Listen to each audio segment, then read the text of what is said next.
చాలా అద్భుతంగా ఉంది. వదిలేస్తే మొత్తం తినేస్తాను. నా సరదా తీరేంత కొంచెం ఇంకొక తిని వదులుతాను. కానీ చాలా బాగుంది. కానీ ఎంత తిక్కుగా ఉంది మీ ఇక్కడ.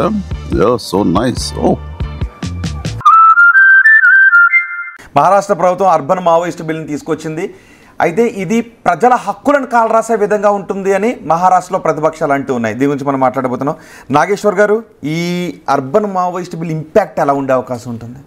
అంటే మీకు మనం ఊపా చట్టం చూసాం, అన్లాఫుల్ యాక్టివిటీస్ ప్రివెన్షన్ యాక్ట్ అని. అంతకుముందు టాడా చట్టం చూసాం, ఎమర్జెన్సీ టైంలో మీసా చట్టం చూసాం, maintenance of internal security act అని.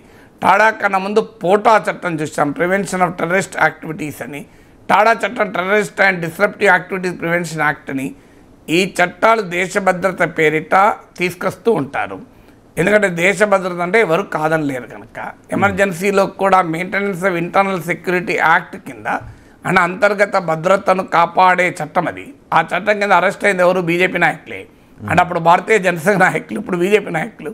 సో అప్పుడు మరి మీసా చట్టం కింద అరెస్ట్ చేశారంటే బీజేపీ నాయకులు, జనసంఘ నాయకులు, అప్పటి జనసంఘ, ఇప్పుడు బీజేపీ, వాళ్ళంతా దేశ భద్రతకు ఏమైనా ప్రమాదం తెచ్చారా?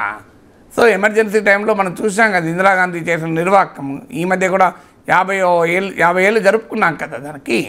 సో అందువల్ల ఇప్పుడు అన్డిక్లేర్డ్ ఎమర్జెన్సీ ఇప్పుడు చేస్తున్నారు, అప్రకటిత ఎమర్జెన్సీ.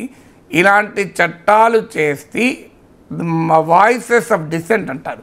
అంటే ప్రజాస్వామ్యంలో నిరసన అనేది కీలకం. ప్రజాస్వామ్యమే కాదు, హిందూ ధర్మంలో కూడా ప్రశ్నించడం అనేది మన సాంప్రదాయం. మీకు ప్రశ్నోపనిషత్ అంటారు. మీకు వేదవ్యాసుని శిష్యుల్లో ఒక అతను వేదవ్యాసుని నిరంతరం ప్రశ్నించేవాడు. మహాభారతంలో మీకు ఆదిపురంలో సారవేయ వృత్తాంతంలో సురమ అనే కుక్క జనమేజయుడు, అర్జునుని మునిమనువడైన జనమేజయుని ప్రశ్నిస్తూ మహాభారతం మొదలవుతుంది. ప్రశ్నించడం హైందవము, ప్రశ్నించడం భారతీయము. ఎందుకంటే అమర్త్యసేన్ అంటారు ది ఆర్గ్యుమెంటేటివ్ ఇండియన్ అని. సో అన్ఫార్చునేట్లీ ప్రశ్నించడం అనేది ఇంటగ్రల్ టు డెమోక్రసీ. ప్రజాస్వామ్యంలో ప్రశ్నించడం అనేది ఒక మూల సూత్రము. దాన్ని మీరు ఒక నేరంగా ప్రశ్నించడము, నిరసన తెలపడం అనే విద్రోహ చర్యగా, ఎవరు ప్రశ్నిస్తే వాళ్ళని దేశద్రోహిగా, హిందూ ద్రోహిగా ఒక ముద్ర వేసే ప్రయత్నం జరుగుతుంది. ఆ మిస్యూజే ప్రమాదకరం. దేశ భద్రత అవసరమే.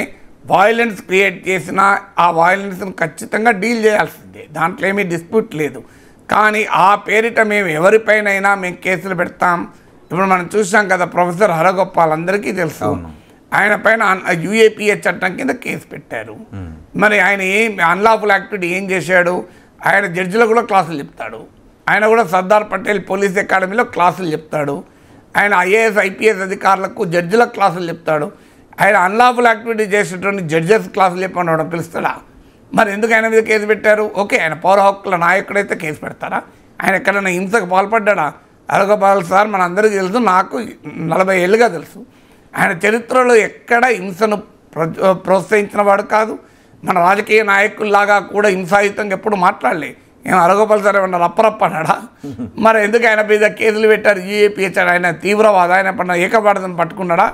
మరి హరగోపాల్ సార్ మీద దాని మీద పెద్ద నిరసన వచ్చినాక కేసీఆర్ ప్రభుత్వం ఆ కేసు ఉపసంహరించుకుంటామని చెప్పారు కదా.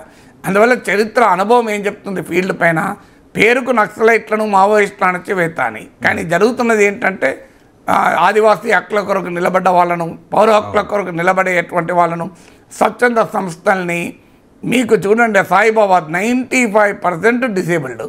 ఆయనను ఎంత భయంకరంగా హింస పెట్టారు. స్టాన్ స్వామి, ఆయన కనీసం ఒక వాటర్ కూడా బాటిల్తో తాగలేడు, ఓ ట్యూబులు పెట్టుకొని తాగాలి. ఆయన ట్యూబ్ ఇవ్వకుండా ఆపారు. ఆయన ఏం దేశానికి భద్రతకు ఏం ప్రమాదం తెస్తాడు?